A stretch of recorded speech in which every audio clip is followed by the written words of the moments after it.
Hallo zusammen, einen wunderschönen guten Nachmittag. Jetzt kommt auch der Ton dazu. Ihr habt ihn schon vermisst, habe ich gerade im Chat gesehen. Also jetzt legen wir los. Jetzt beginnen wir mit unserem USA-Webinar zum Thema ESTA. Ich bin Christian Meuter vom Visit USA Committee Germany. Freue mich sehr, dass das Thema auf so ein riesiges Interesse gestoßen ist. Also statt jetzt sind wir 200 Leute im Webinar und es werden wahrscheinlich noch ein paar mehr. Das heißt, ESTA ist natürlich ein Thema, das sehr, sehr wichtig für all eure Reisen, für die Reisen eurer Kunden auch in die USA ist. Deswegen wollen wir da gleich mal ins Detail gehen. Wir werden Macharia Davis von Customs and Border Protection dabei haben, der sich direkt aus Washington DC dazu wählt und all eure Fragen beantworten kann, hoffentlich. Bevor es damit aber losgeht, möchte ich ein paar Worte noch zu uns selbst verlieren. Für all diejenigen, die mit Visit USA bisher noch überhaupt nicht in Berührung gekommen sind, davon kann es ja durchaus ein paar geben heute, möchte ich einmal ganz kurz noch erklären, wer sind wir überhaupt? Wer organisiert das Webinar hier überhaupt? Was ist das Visit USA Committee Germany? Wir bestehen aus 160 Mitgliedern, sind ein deutscher Verein, ein eingetragener Verein und wir sind ein Zusammenschluss aus ganz vielen verschiedenen Unternehmen, die alle eine Sache gemeinsam haben. Wir alle möchten Reisen aus Deutschland in die USA gemeinsam bewerben. Wenn ihr euch jetzt die Karte anguckt, die USA-Karte, alle blau eingefärbten Staaten sind Mitglied von Visit USA. Also es gibt jemanden von Travel Texas, von Visit Florida, vom Arizona Office of Tourism. Alle diese Leute sind Mitglied von Visit USA oder dieser Organisation. Zu denen findet ihr bei uns Informationen. Alle einzelnen Pins zusätzlich sind noch Städte oder einzelne Regionen, die zusätzlich zu den Staaten noch Mitglied bei uns sind. Also auch zu Phoenix zum Beispiel oder zu Detroit findet ihr bei uns was. Und dann auf der rechten Seite seht ihr noch ganz viele andere Unternehmen, also Reiseveranstalter über 25. Wir haben Airlines dabei, wir haben Mietwagengesellschaften, Campergesellschaften, Kreuzfahrtgesellschaften, viele Attraktionen. Es ist wirklich ein ganz, ganz bunter Mix und deswegen sind wir eben auch so ein guter Ansprechpartner bei allem, was ihr rund um die USA vielleicht wissen müsst. Das ist ein kurzer Exkurs zu, wer sind wir überhaupt und was machen wir überhaupt? Ich möchte euch nur ganz kurz noch unsere neue Website vorstellen. Also die alte, neue Website quasi. Wir haben ein großes Update gemacht. Manche von euch haben es vielleicht schon gesehen. wusa.travel heißt unsere Website. Habt ihr euch alle schon mal angeguckt, weil ihr darüber euch zum Webinar heute angemeldet habt. Aber es hat sich ein bisschen was getan. Seit gestern ist die Website tatsächlich online und bietet für euch sehr, sehr viele Infos, die ihr quasi auch im Alltag nutzen könnt. Wir gucken einmal ganz schnell zusammen auf die Website. Ich teile einmal meinen Bildschirm. Moment. So, und ich zeige euch einmal, wo ihr die wichtigsten Infos findet. Wir sind auf wusa.travel, das ist die Website. Wenn ihr euch einloggt als Expedient, als Reisebüro, als Mitarbeiter von einem Reisebüro, dann landet ihr hier. Ganz neu ist jetzt oben der wirkliche Reisebürobereich. Das heißt, ihr habt alle Themen, die wirklich nur Reisebüros, nur den Trade angehen, findet ihr gesammelt hier. Ihr habt verschiedene Kategorien, nach denen ihr die Themen sortieren könnt. Ihr könnt zum Beispiel sehr, sehr, sehr, sehr viele Webinare sehen hier. Wenn ihr seht, Aufzeichnung, Aufzeichnung, Aufzeichnung. Zu fast allen Themen, zu fast allen Regionen haben wir Aufzeichnungen von Webinaren. Wir haben über 120 Webinare auf der Website. Aber auch, wenn ihr sagt, wir brauchen eine Bilddatenbank zu einem bestimmten Thema, findet ihr das auf der Website. Oder wie sieht es denn mit PEP-Angeboten aus? Wer bietet denn da was an? All das findet ihr jetzt in diesem Reisebürobereich hier oben. Wenn ihr jetzt aber sagt, okay, ist ja schön und gut, wir brauchen aber einfach ein paar Informationen rund um eine bestimmte Region zu einem bestimmten Partner, dann können wir jetzt hier uns die USA-Karte einmal vornehmen. Wenn wir jetzt sagen, wir brauchen Infos zu Arizona zum Beispiel, dann klicken wir logischerweise auf Arizona, sehen dann einmal, welche Regionen, welche Partner von Arizona sind denn Mitglied von uns. Zu denen gibt es dann hier verschiedene Informationen. Wir sind jetzt bei Visit Arizona, gucken einmal, was gibt es zu Arizona allgemein. Dann haben wir da das Profil von Arizona mit sehr, sehr vielen allgemeinen Informationen rund um den Grand Canyon State. Und wenn euch das noch nicht reicht, habt ihr unten drunter unfassbar viele Detailinfos noch. Also jede dieser Kacheln ist ein einzelner Beitrag zu einem einzelnen Thema. Auch das könnt ihr gerne filtern über diese Seite. Wenn ihr jetzt sagt, ich will mehr zu den Nationalparks in Arizona wissen, dann habt ihr all diese Themen zum Nationalpark. Wenn ihr sagt, oh, ich habe so einen Luxuskunden, der möchte was zum Thema Luxus erfahren, könnt ihr das machen. Wir brauchen mal einen Routenvorschlag für Arizona, findet ihr dann auch ganz schnell. Das heißt, da findet ihr super, super viele Detailinformationen zu all unseren Partnern. Wenn euch das noch nicht reicht und ihr immer noch Fragen habt, könnt ihr jederzeit über Kontakt- und Ansprechpartner herausfinden, wer ist denn für euch im Reisebüro tatsächlich der Ansprechpartner? Eine echte, konkrete Person, keine 0800er Nummer, keine Info-Ad-Adresse, die uns Fragen kostenlos beantworten kann. In dem Fall wäre es hier die Simone, meine Kollegin, bei der ihr euch melden könntet, die dann bei allen Fragen euch mit Rat und Tat zur Seite steht.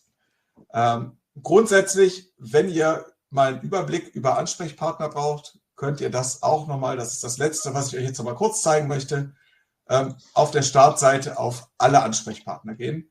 Und dann findet ihr wirklich von all unseren 160 Mitgliedern die Ansprechpartner. Ihr könnt gucken, wer sind denn alles die Ansprechpartner für Kalifornien zum Beispiel und landet dann bei allen Kollegen und Kolleginnen, die für Kalifornien in irgendeiner Form zuständig sind. Das heißt, es ist wirklich, die Website macht sehr, sehr viel Sinn, kann euch viel bieten an Informationen, an Aufzeichnungen, an Webinaren und kann ich euch nur empfehlen, dass ihr das im Hinterkopf behaltet und auch die Website ein bisschen mehr in den Alltag integriert von euch. So, das war es jetzt aber von meiner Seite. So now it's time to switch to English. Macharia, now it's going to be your show. You're with Customs and Border Protection. Thank you very much for joining us. And well, the stage is yours. Tell us all about ESTA. Thank you, Christian. Thank you to all of our other U.S. Visit Germany and committee members who took the time out of their day to join us for this call. We are extremely grateful to all of our partners and your efforts to keep travelers informed when visiting the United States. So today, I'm going to go over the basics of the Visa Waiver Program and some of the initiatives the U.S. Customs and Border Protection, CBP, has launched that are designed to enhance travel and the traveler's experience, not only the application process, but also the process when they arrive in the United States. So yeah, one thing I wanted to add is that we did receive a lot of questions from you beforehand, from the participants. We will address these questions either at some point during the presentation anyway, or if any question remains open, we will take time after your presentation for all these topics and to discuss everything in detail.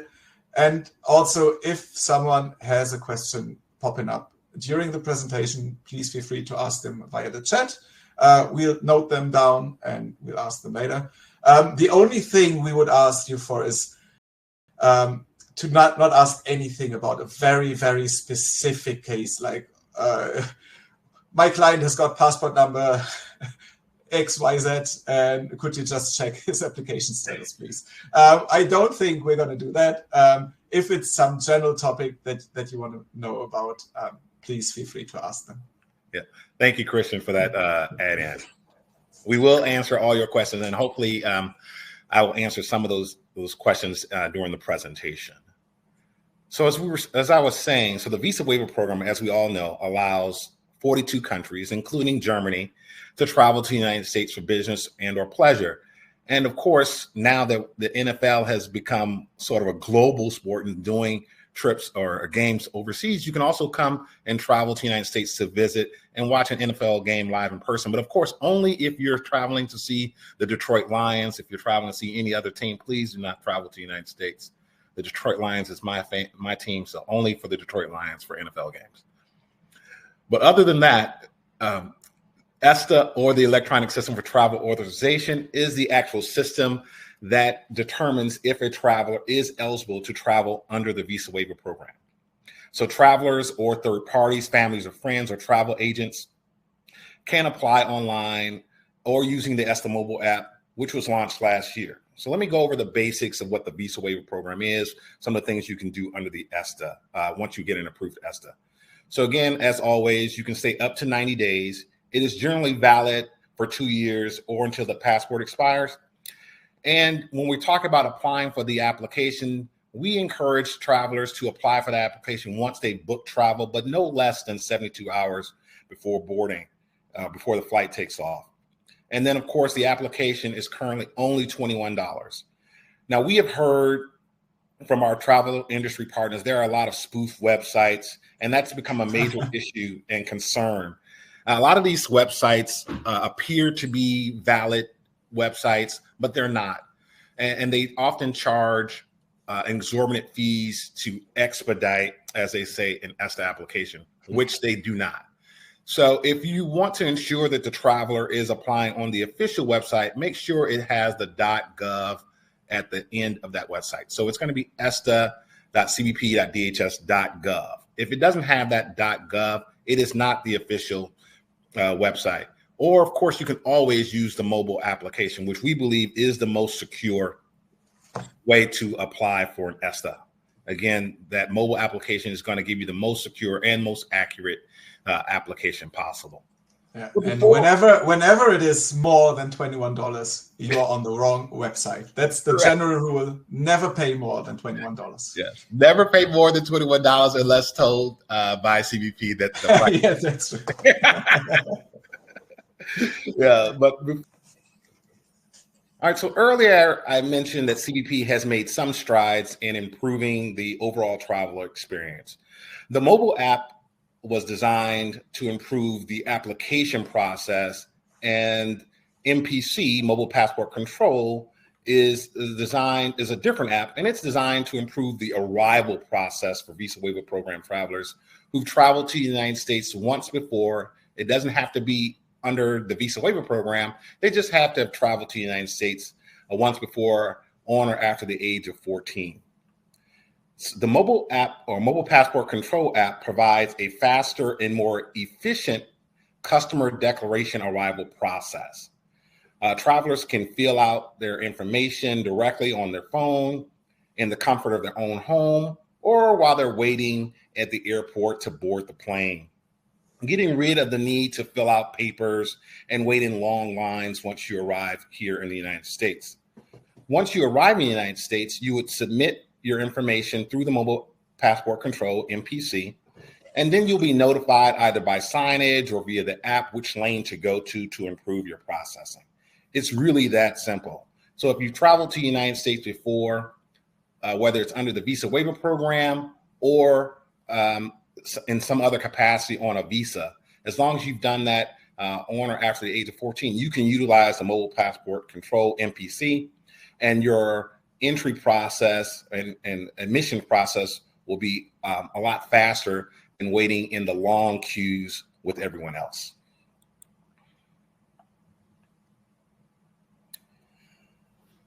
Another security feature we added in the website, or we will be adding in the website in Q2, is the uploading of a selfie in addition to the biographical page in the website. So you'll be uploading your selfie in addition to that biographical page on the website.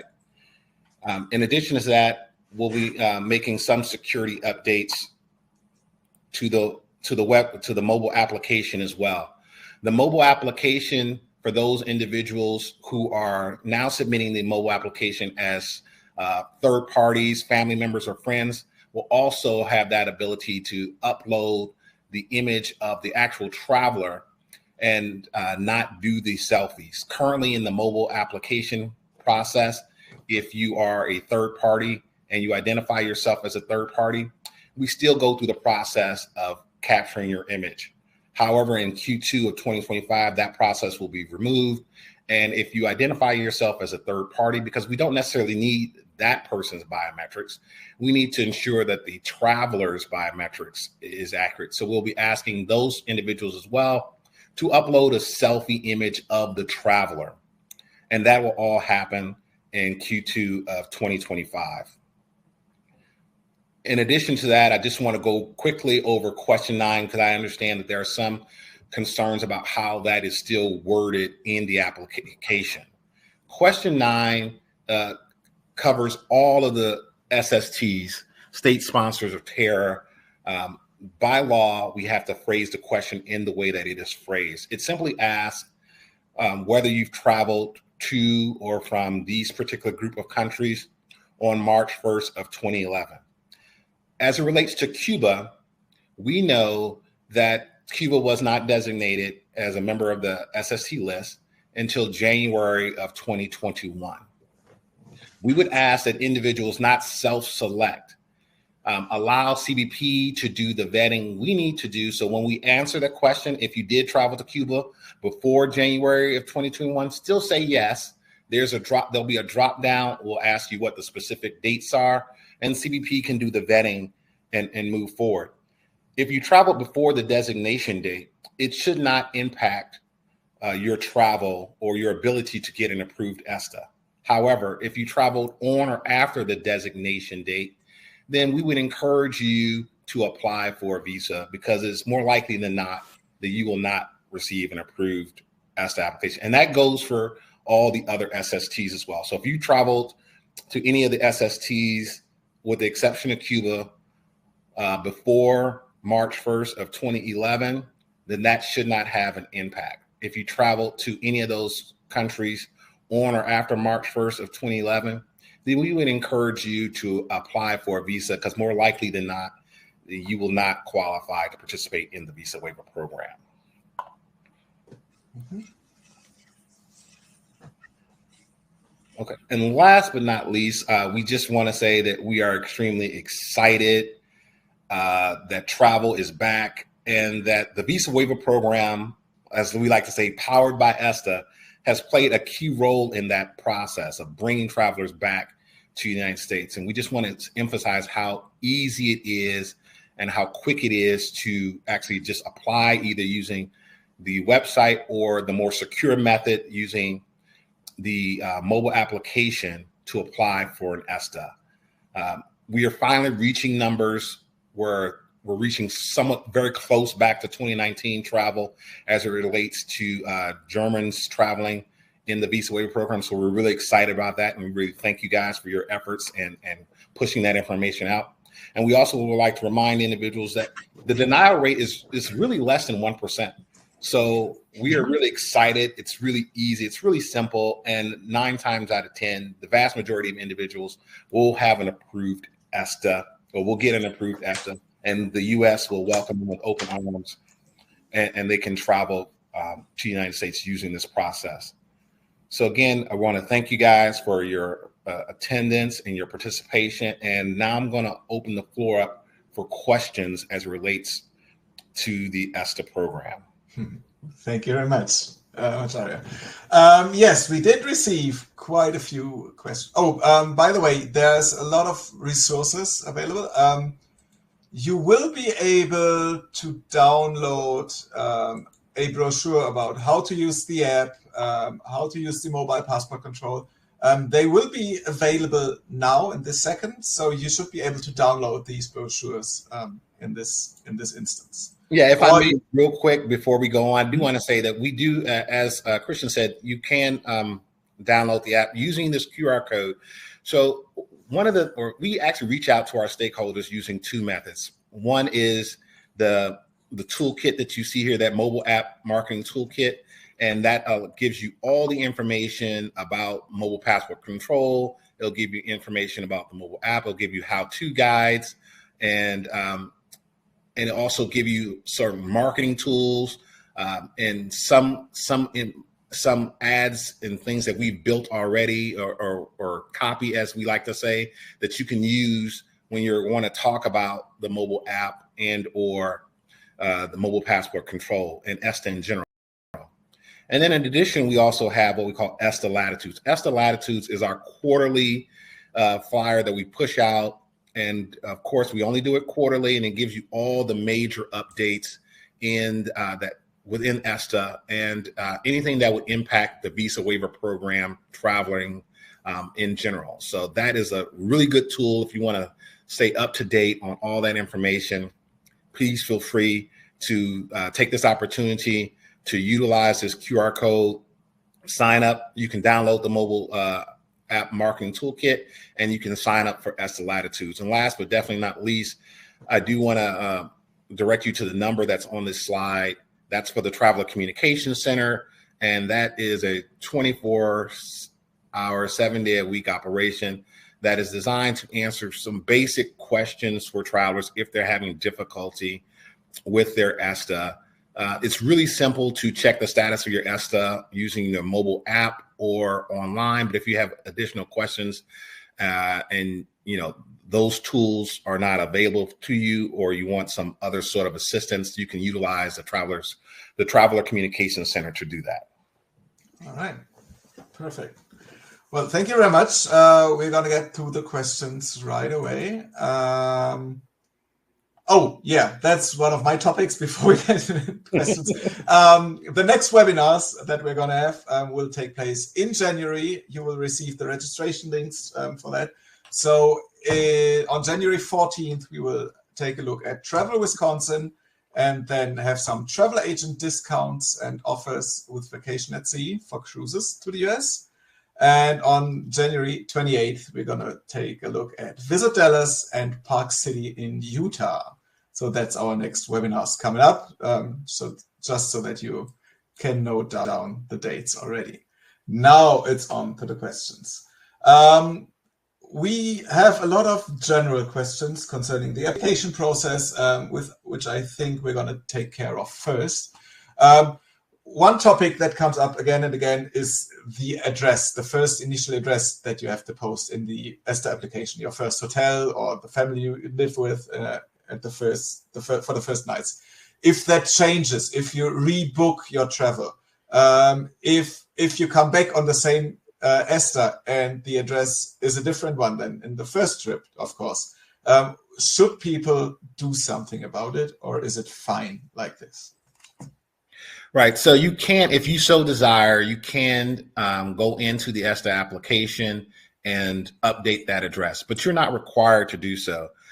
The address primarily is not necessarily for CBP per se. It's really so that if something happens and the embassy wants to reach out, or something happens in Germany, or for some reason the government needs to reach out and contact you, primarily your government reaches out and tries to reach out to contact you for some whatever reason, then we'll have a starting place to go say, okay, this is the last information that we had where this individual is going to be. So that's what that information is used for primarily.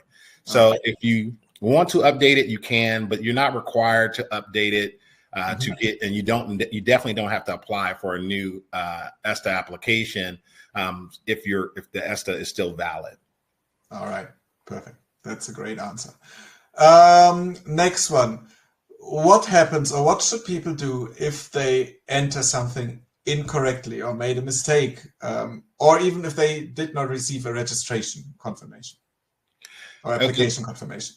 Right. So if you didn't receive a confirmation, then I would really want to make sure we entered the email address correctly, because you have to verify the email address in the application just to get a code. So make sure you're checking your spam to ensure that you have that information or that email was entered in correctly. And if you entered something in error, then depending on what you entered, we would ask you, of course, to make sure you go back during the application process. We ask you to verify each field, but I understand that some people just click through. We understand that happens. But we do ask you to verify. But depending on the nature of what you inputted incorrectly, it could really jeopardize the status of your application. For instance, if you entered your passport number in incorrectly, or if you entered your name or date of birth incorrectly. In those cases, you would need to, if you need to resubmit, if the website for some reason isn't allowing you to start a new application because it's saying that the passport number was used already with a different date of birth, in those cases, you would need to contact the Traveler Communications Center. That would allow us to cancel the application on the in the back end and then allow you to reapply. If you notice an error, I would make sure, especially if it's something that relates to your biographical data, and your passport information. Make sure that's corrected, because as far as CBP is concerned, if the information is incorrect, then that person does not, even if they receive a response back that says that ESTA is approved, that ESTA is not a valid document because it's not associated with the biographical data that's listed in the passport. The last thing I'll say about that is one of the reasons why we encourage people to use the mobile application is because it eliminates most of those errors. When you use the mobile application, you scan the MRZ, and when the MRZ is scanned, we unlock the chip, and that all of that information is validated through the chip and us unlocking the chip and scanning the MRZ.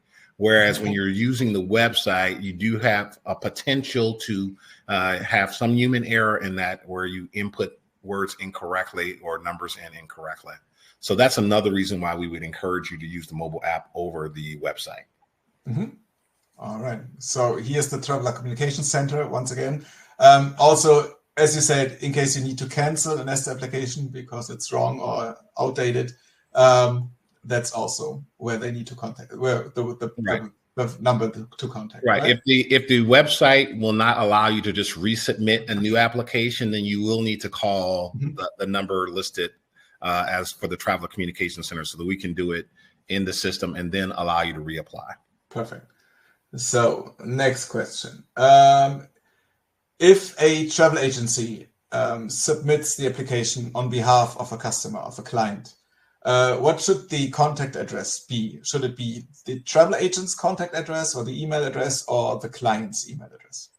We would encourage you to use the client's email address. And the reason why is because ultimately it's the client's or the traveler's responsibility to know the status of their application.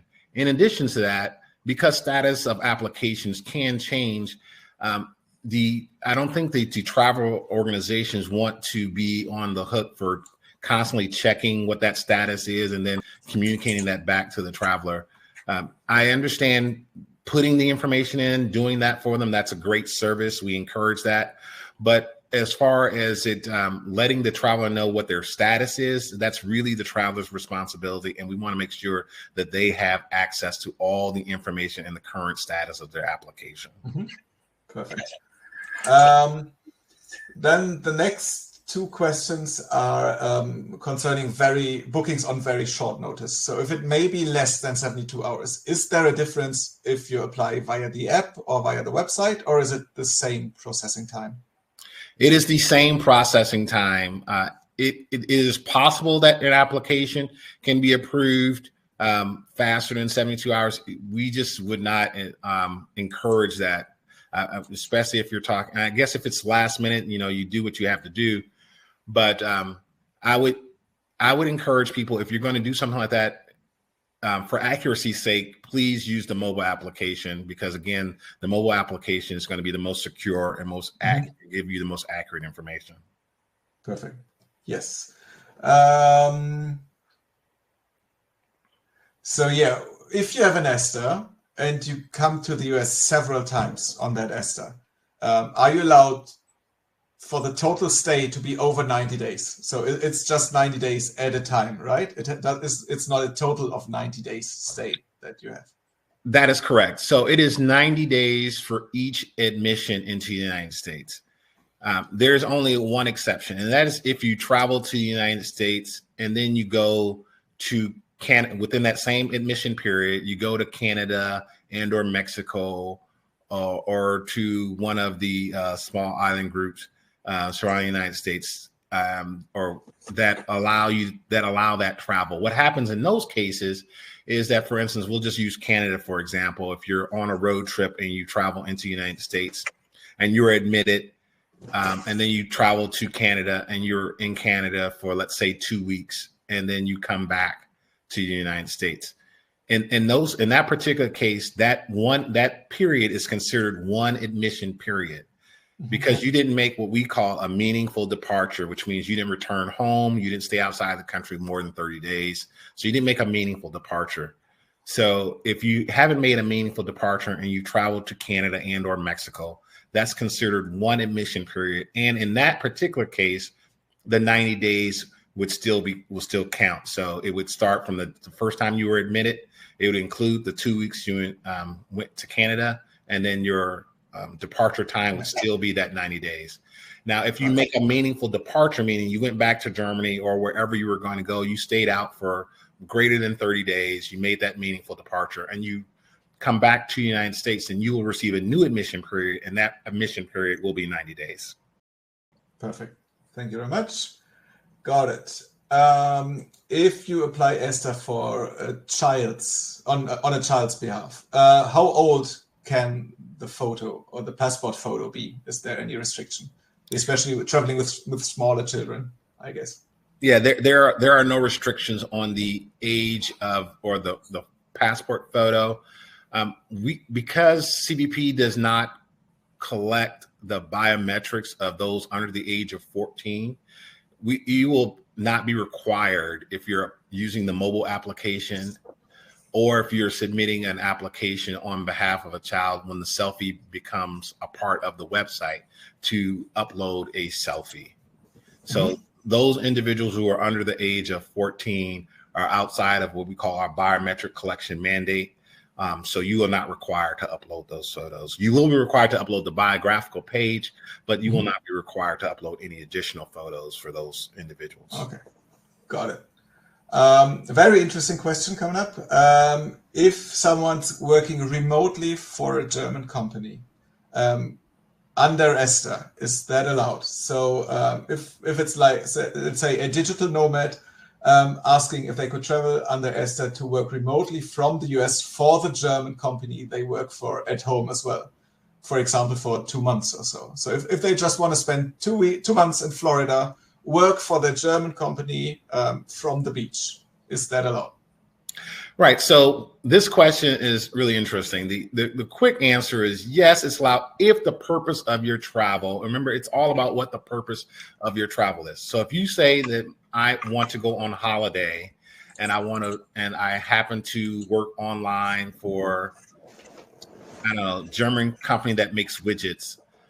I get paid from the German company in Germany. I am not doing anything that remotely, like, in the United States that someone else would be normally doing as a regular job or anything like that. I am just on my computer enjoying life at the beach. Then yes, that is permissible under ESTA. Okay, perfect. That sounds good. I don't know how you want to answer this.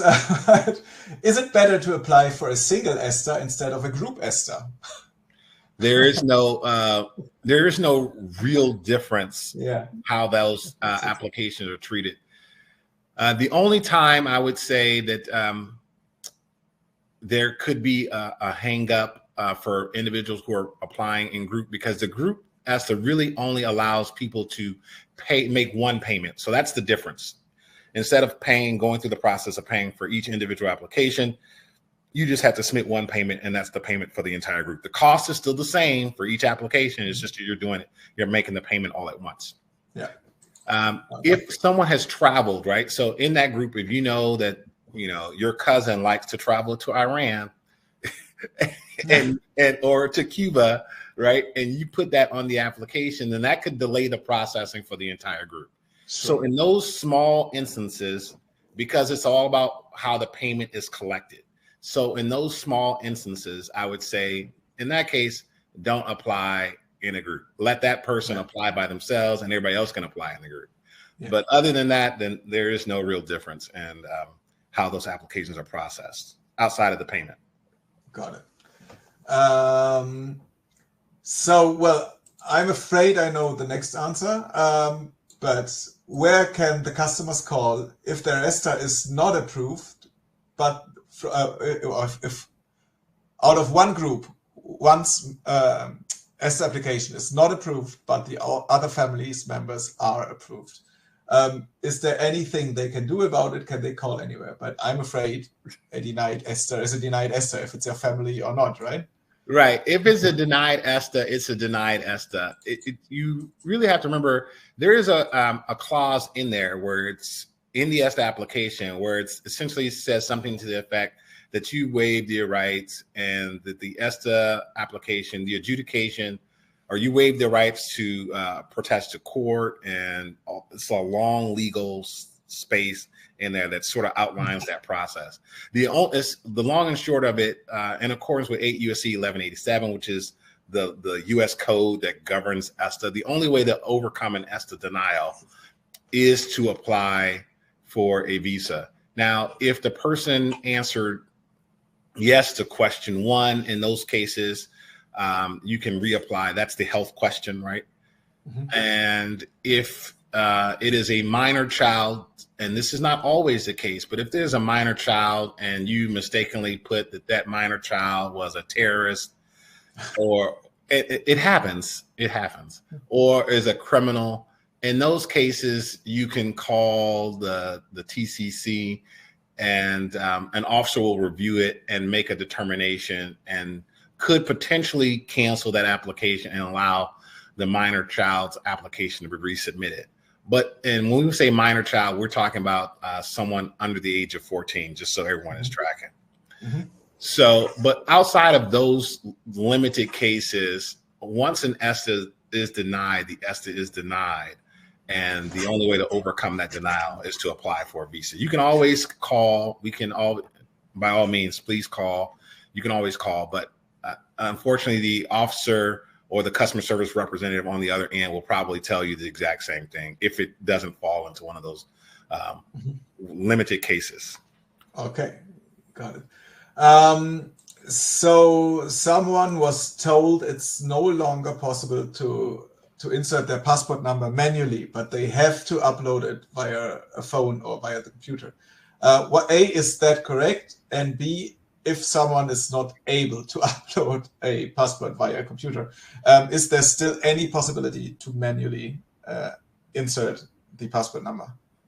No, you have to upload your biographical page. That is required, whether you're doing it, whether you take a picture of it on your phone or have someone else take a picture of it and send it to your email address, and then you upload it on the website, or you're using the mobile application and it scans the passport.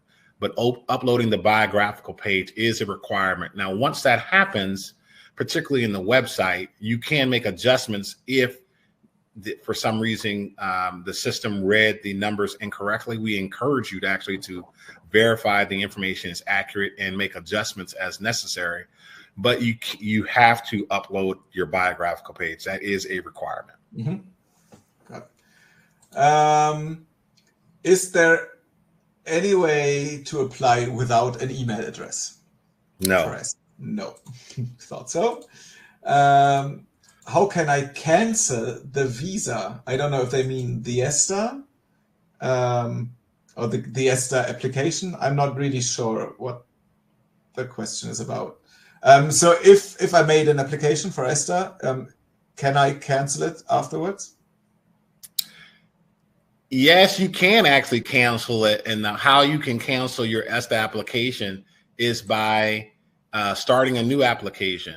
If you start a new application, and if you start a new application and your ESTA application has greater than 30 days, or your current valid ESTA application has greater than 30-day validity period on it, a pop-up will come up and it'll say, hey, you currently have a valid ESTA application. Are you sure you want to proceed?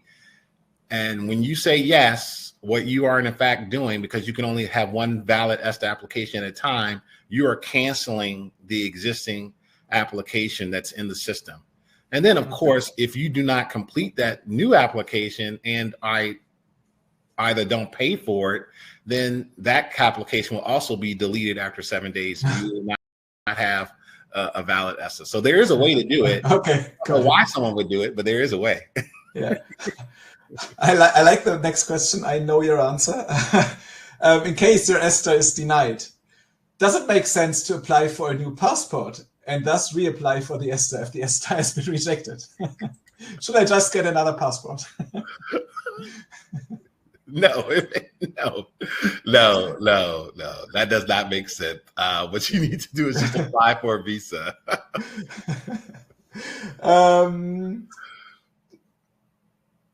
Are there any plans to make it mandatory to use the ESTA app, or will the website always remain an option for the time being? The ESTA website will remain an option for the foreseeable future. Okay, got it. Okay, so that's the questions we have for the application process in general. So let's take care of the state sponsors of tourism now. State sponsor of tourism? Terrorism. Sorry. Germany is the state sponsor of tourism, I guess. So what's that question about? 1 second. If a passport contains an entry stamp from a restricted country, such as Iran, can an ESTA still be applied for a layover in the US? For example, on the way to Mexico? I don't think so. No. So it doesn't matter if it's just for a day or half a day or 2 weeks. It's right. It doesn't matter if you once your airplane touches ground in a restricted country and or a state sponsor of terror, from a CBP perspective, we consider that you visited that space and you will need to apply for a visa. Yeah. Then we do have the rumor or the secret tip to just use either a second passport if you've been to Iran, or if your passport is outdated that you went to Iran with, the new passport won't show it. What's your take on that for the SSTs? I will say this: if you attempt to be less than candid on your ESTA application, then the U.S. government will find out. And then when that happens, your ESTA will be denied, and the ability to get a visa will be severely compromised, because what we will perceive is the traveler was less than candid and was attempting to be deceptive. So if you do that, then I would, you do that on your own risk. And let's say, for instance, you do for whatever reason get an approved ESTA, you show up, and then it is discovered at the port of entry because your biometrics matches, because we collect your biometrics. So when you get the biometric hit, then you are denied at the port of entry. Now you are a visa waiver refusal.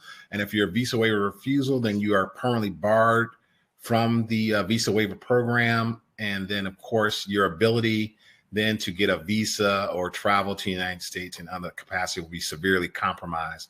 Not to mention the money's lost, on taking that sort of, it's not worth it. So if you lie or try to deceive on purpose, and you guys will find it out, it will have serious consequences. No, but I just want to make sure that everyone understands this correctly. If you catch them lying or being deceptive or being less than candid, it can have serious consequences. It can have serious consequences. Yes. Absolutely. So, again, I can answer this question. Your clients have been to Cuba last year. They want to go to the US. Yes, they will have to apply for a visa. It's not possible or very unlikely to get an ESTA if you've been to Cuba last year, right? Correct. Apply for a visa, apply now. Yes. And really take into consideration that the visa waiting times are considerable at the moment. So apply for visas as early as you can.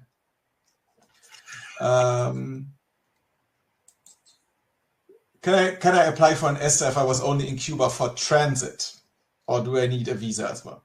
You need a visa. You need a visa. Yeah. Can you please give us a list of SST countries? That's Iran, Iraq, Cuba after 2021. Who else is on there? Okay, so the SST countries SST countries and restricted countries. So we're talking about the questions, the countries listed in question 9. So that's going to be Iran, Iraq, Libya, North Korea, Somalia, Sudan, Syria, Yemen, and Cuba. All right. Yeah, and I'm sure you will include that in the follow-up as well for everyone's information. So yes, we can do that. Again, these are all the questions, all the countries. So it's the SST and restricted countries are what's listed in question 9. Okay, perfect. So we got that covered. That was visa, transit in Cuba. Yeah, so it doesn't matter. Again, the question people keep hoping that if they've only been in Cuba for a very short time, it's different. No, unfortunately, it's not. No matter how short your stay in Cuba was, you need to apply for a visa. Oh, I missed one question concerning the application process. If not all first names are listed in the machine-readable part, but they are listed under the first name item, should this be changed in the system? Because the system automatically lists them only from the bottom line. I'm not really sure what the exact process is. So if not all first names are listed in the machine-readable part. Right. We understand that the machine-readable zone is a limited space. So in some countries, they do abbreviate the name or cut off the name if it has too many letters. In those particular cases, we want to make sure that the last name, you can adjust the application. So when you're going through the process and you're verifying each field, you can expand on your name. So if you have an extended last name or an extended first name that is outside the scope of what's in the MRZ, we would say just make that adjustment when you're verifying those fields. Mm-hmm. Perfect. So there are 2 more application questions, follow-up questions. How do I upload a selfie when applying via the website? So you would need to send a selfie via email to your computer and then upload it from the computer, right? Correct. Correct. If someone has a new name, if they get married, but the new passport is not there yet, should they wait or start the process already? But you can't apply for a new ESTA if the passport is not. Oh, you might have the passport number already. Oh, that's a tricky one. Well, I will say this: if you have, the ESTA is associated to whatever the valid passport document is. So if you are traveling and you have a new name, but you have that old passport and it's still valid, and you haven't received your new passport yet, then the ESTA, since you applied, is going to be associated with the current valid document. Once you receive your new passport, then you will need to, with your new name, you'll need to reapply using your new name, your married name, and your passport. If you can wait, then I would encourage you just to wait so that you don't have to reapply. Got it. Should I use the mobile passport control if I have a short connecting flight or short connection time? Does that make sense? Yes. Yes, mobile passport control is going to get you through there faster. And again, like I said, you can do the vast majority of the mobile passport control entry information before you even leave for the airport. You can do it the moment you get your flight information. You just can't submit it until you land, but that's the case in all instances. So you can upload your information. It's going to ask you for your passport information. It'll ask you to take an image of yourself. You can have all that information saved. You can do it as a group, so you can submit it for all your family members in that group, and then, or at least upload all that information, have it as one complete package. And then once you land in the United States, you get a signal. You either have Wi-Fi or you paid to have international service on your phone. You hit submit. Almost instantaneously, the app will then alert you, okay, your information has been submitted. And depending on what airport you're in, because some airports do it slightly differently, you'll either be notified through the app to tell you to go through this lane or that lane, lane 13 or whatever lane they are using for mobile passport control, or you'll have signage at the airport directing you to go to the mobile passport control lane, and then you'll go through that lane and then you'll be processed. Okay, so not only with short connection times, but usually always. It's advisable to use MPC, right? Right. It's valuable to use MPC unless, of course, you just enjoy standing in line. If that's if that's your hobby, then you should go ahead. Then by all means, go for it. The next question is very open. Is it difficult to get a visa after visiting Cuba for a holiday trip? No, it isn't. And typically speaking, once you've been denied an ESTA, then you can get an expedited, not always, but typically you can get an expedited appointment to get a visa. But I would still encourage people to apply, as soon as you are booking your trip, because what you don't want to do is wait, to the last minute. And then if you've traveled to somewhere, you're waiting for that ESTA to be denied. It is denied. And now you're really pushing up against it, trying to get a visa within, 2 days or something. That's a very difficult situation to be in. Yeah, got it. Okay, so let's move on to the payment process. It's just 2 questions. Mm-hmm. The first one, how long does the credit card have to be valid for the payment to be okay? I guess if it's valid on the date that you pay and the payment goes through, it can be valid until tomorrow, right? Yeah, that's the first I've ever gotten that question. I would imagine it has to be valid at the time that you are processing the payment. Yeah. So as long as the payment goes through, as long as you're fine. Yeah, you're fine. Yeah. Okay. I have clients that fly to the US but come back by cruise. Is there a possibility on the ESTA app to apply for a visa, for an ESTA, even though there's no flight back, no return flight, because they're going back via cruise ship. So they don't have a round. I know the requirement typically is that you have a round trip ticket, but in this particular case, they're saying they have a scheduled departure on a cruise. You can still apply on an ESTA if you have a scheduled departure, a pre-purchased departure on a cruise line.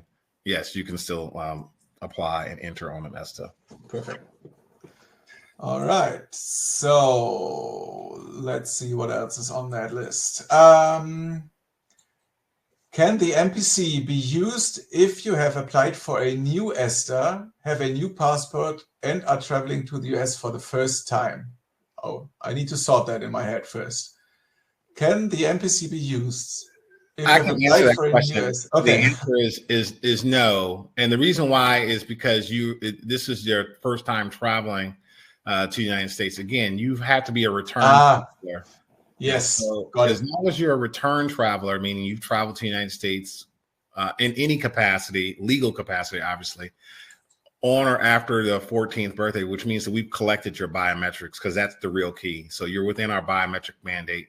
We've collected your biometric once. And then you're able to travel again using the MPC if you're entering under the visa waiver program. Yeah, got it.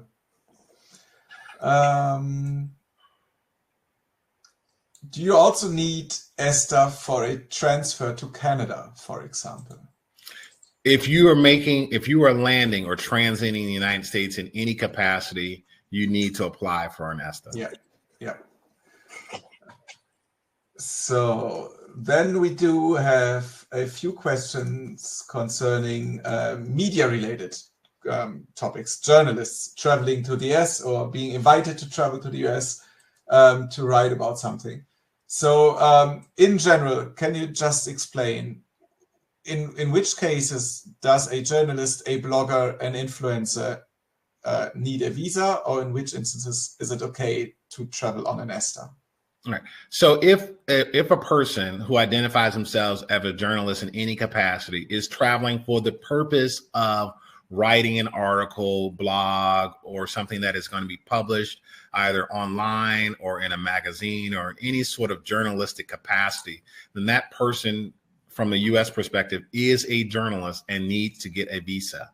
If the person is not traveling in that capacity and just happens to be visiting Disneyland, then that person can travel under an ESTA.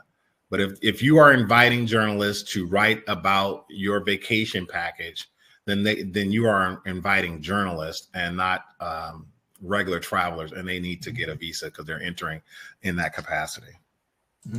Follow-up question on that. If someone is traveling, it's like a destination marketing organization, right?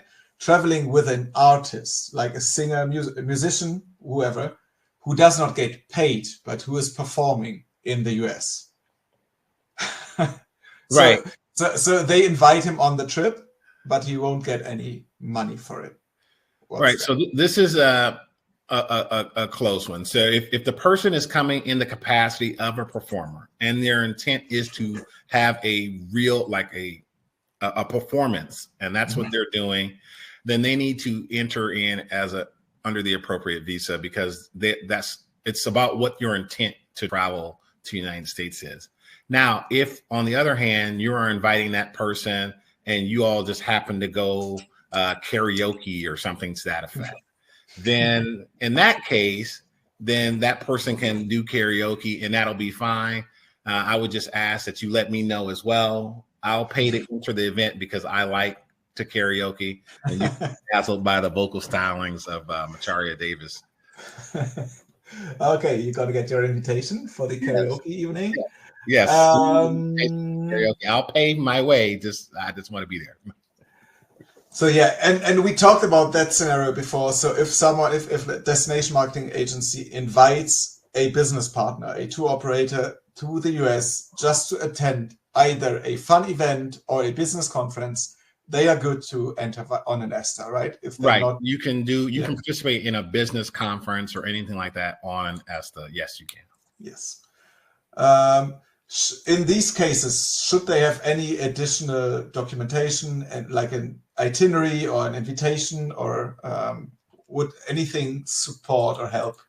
You can, but it's not required.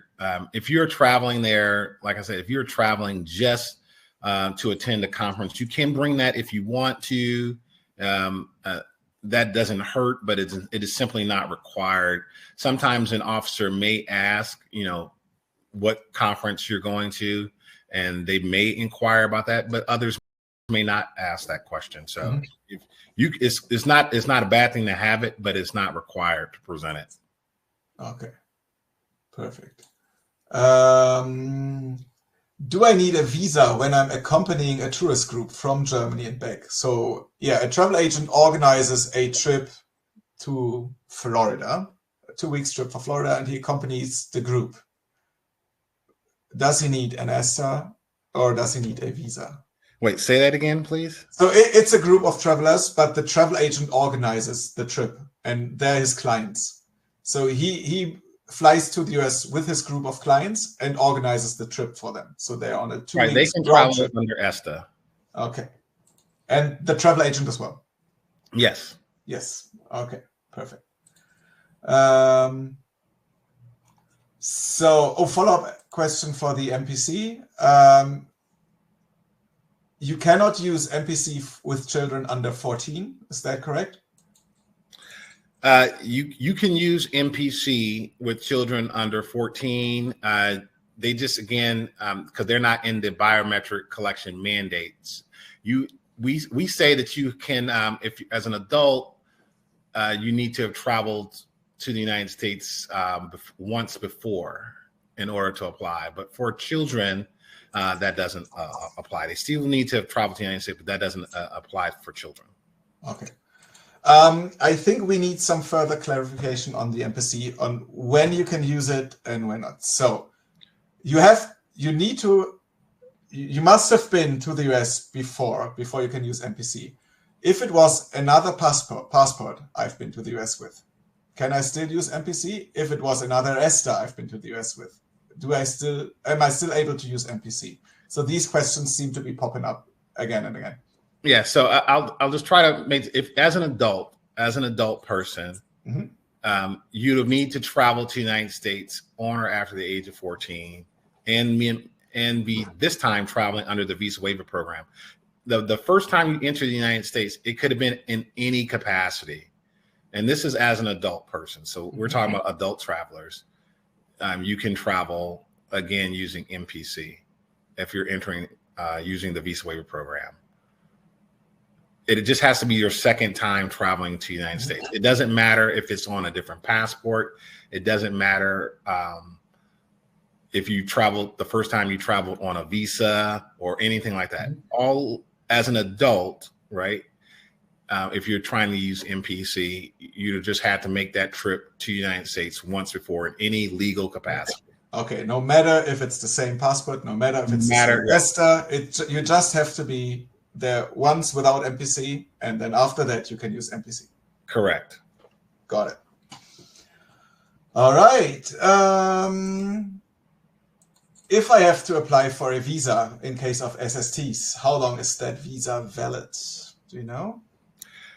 Visas are typically valid for 10 years. There is no distinction. If you're applying for a B1, B2 visa, that is, that visa called the Bridges visa now, we used to call it the Lincoln visa. I believe now it's the Bridges visa, will be valid for 10 years.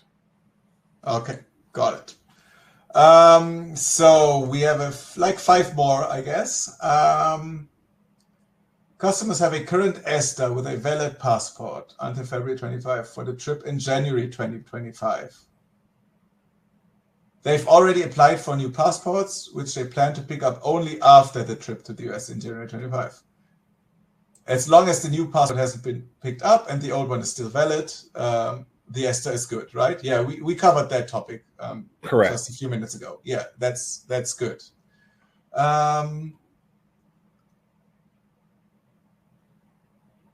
Yeah, so we talked about that. So there is a client that has a valid ESTA at the moment, but she is facing a conviction next year. So she will be tried next year, which includes a fine. Can she still travel to the US this December using her current ESTA, although her conviction will be next year?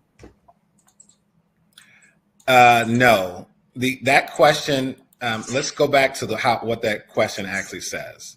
So that question actually reads, and it's an arrest question. It's number 2 in the admissibility section or eligibility questions. And it says something to the effect, have you ever been arrested or convicted of a crime? And then it says that resulted in serious damage to property or serious harm to another person or government authority. It reads something to that effect. So if you were arrested, then you should have answered yes to that question. If you were less than candid, then once we discover that is an issue, then the ESTA will be denied. But I think in that case, she was arrested after the ESTA application. Okay, so if you were arrested after the ESTA application, then what I would encourage you to do not to travel to the United States, because if we should get that information through our sharing agreements, and then your ESTA will probably more likely be denied. If it is not denied at that point, if you travel to the United States and then your biometrics match to an existing arrest record, then you'd be denied at the port of entry. If you're denied at the port of entry, then you're a visa waiver refusal. And then once you're a visa waiver refusal, you're permanently barred from the visa waiver program, and you will be returned back to your home country or the destination from which you came. Got it. So yeah, it's a risk. A visa would be advisable. Yeah, a visa would definitely be recommended. Yeah.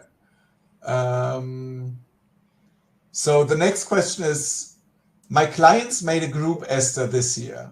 Now I only can find one person from the group in this application. Even if I take the passport number of another person, which is in the group application, how can I prove the other persons? So it seems like only one person is popping up for the group again and again. Yeah, this is a particular question. If you can, if they could shoot that to us and we could take a look at what's going on with that particular issue. It's hard for me to say without knowing. So it's not like a general known issue or something. So this is a very specific thing. Okay, so yeah.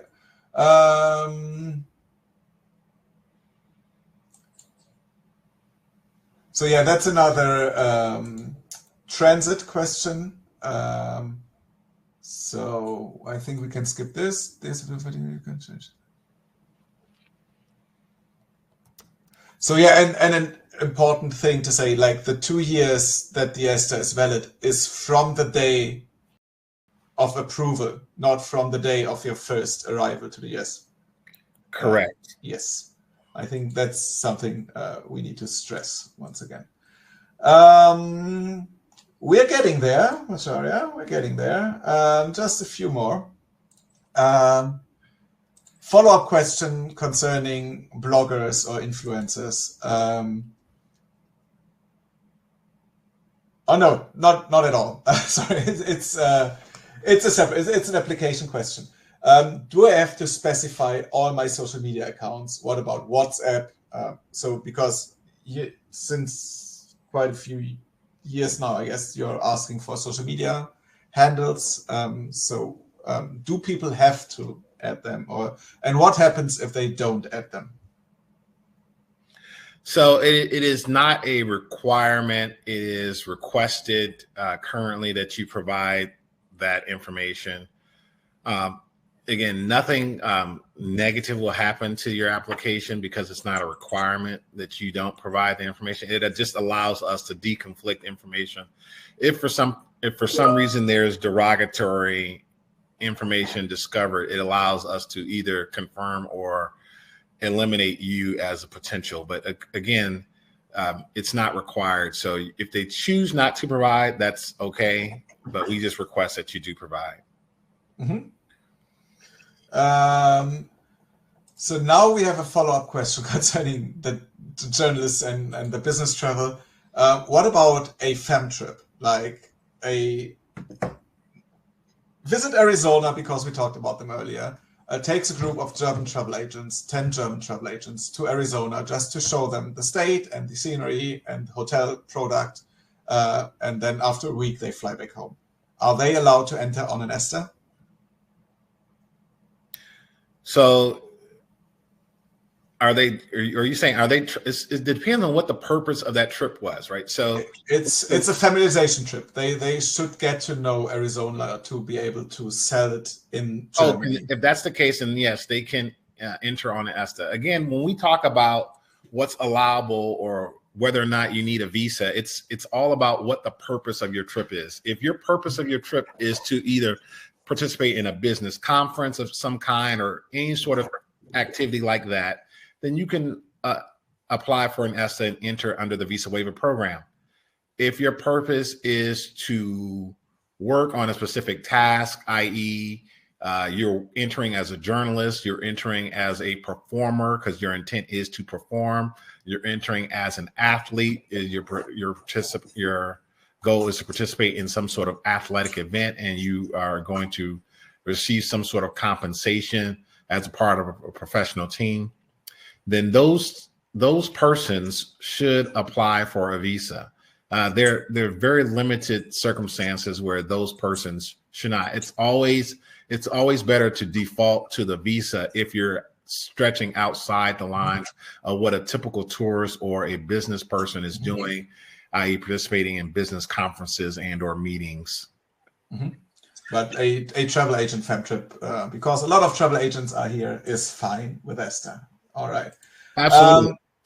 So what happens if someone with a German passport has a valid visa and now gets a second nationality? Is it necessary to apply again, like a second passport? If you have a valid, I guess you're saying a valid ESTA is what they're asking for, then you have to use the passport that your ESTA is on. So if you're trying to enter in as a German, then you want to use your German passport, then you have to have a valid ESTA associated with that passport.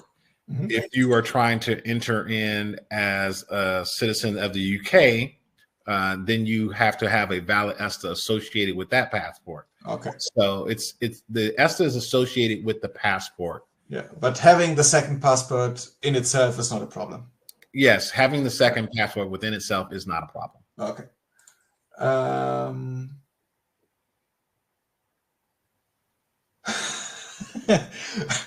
I told you before, like, Germans want to do it very correctly, and entering the correct first address is a very big issue. So customers will live in a new housing complex that is still being built, and the address cannot yet be found and entered in the system. It will only be finished when they travel. So what should they do? Okay. Enter in the best address they can. Yeah, get as close as you can. As close as you can. Right. It's just simply not that big a deal for us. Again, it is really a means by which we can communicate or attempt to identify or find people if something earth-shattering happens, or for some reason the government needs to reach out and contact you. It's rarely used, if ever. So again, just enter the best address you can. Got it. They really try to find the loopholes in the system, because you said what you said about the performers needing a visa. There's a follow-up question. A school children's orchestra is invited by a U.S. school to make a music or to have a concert together and give free concerts. Is it an ESTA or a visa? Are they? They are not professionals. Yeah. No, I don't think so. Again, it's about being a professional. Yeah, it's not a professional. No. It's your profession. Now, if these are a group of K-pop stars who happen to be Germans, that might be a different issue. Yeah. But in that rare circumstance. Yeah, no, ESTA is good.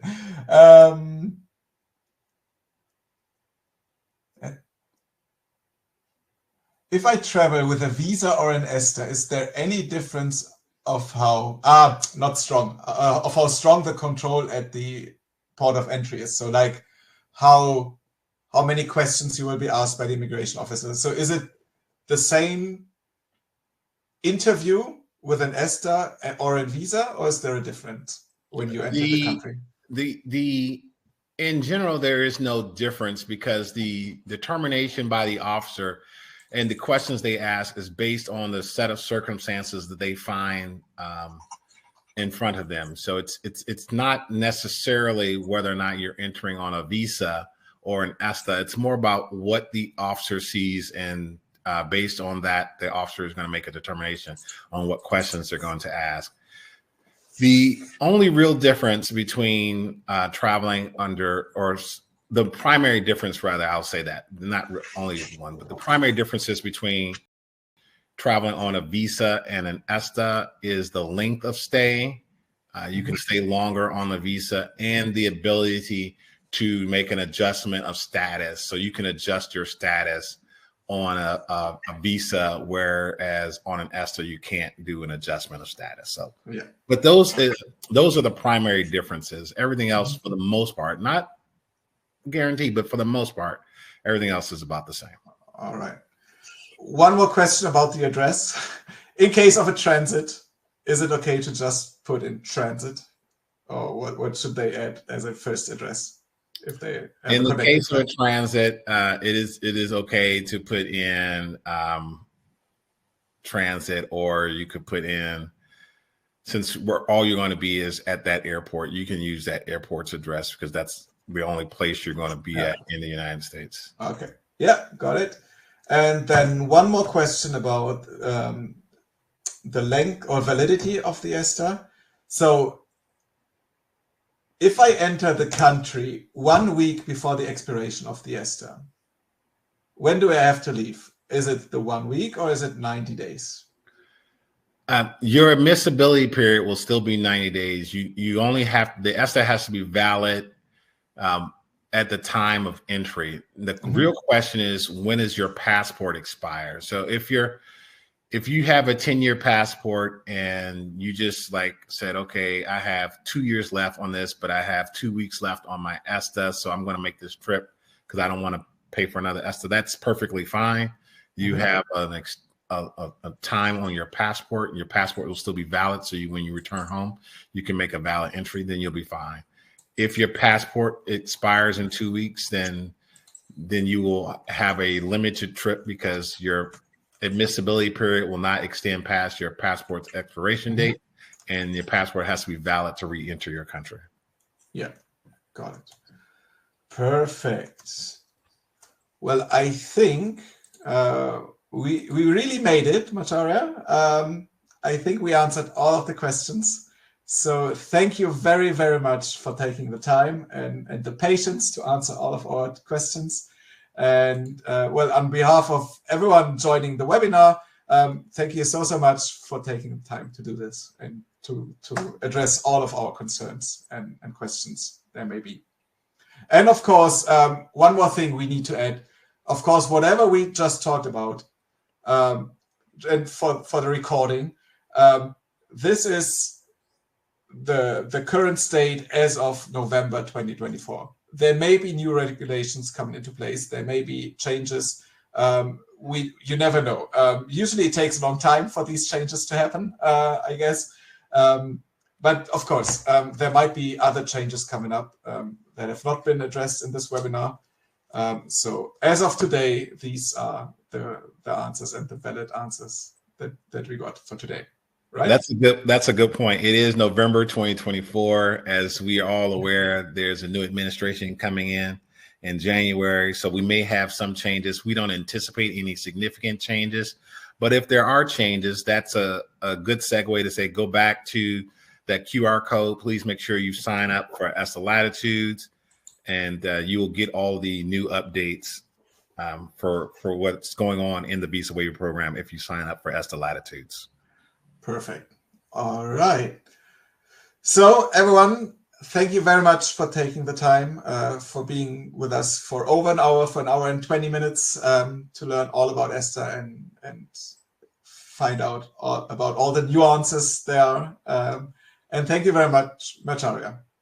All right. Thank you, sir. And thank you, everybody, for your time. I really appreciate it. Yeah. Have a good day. Goodbye. Goodbye.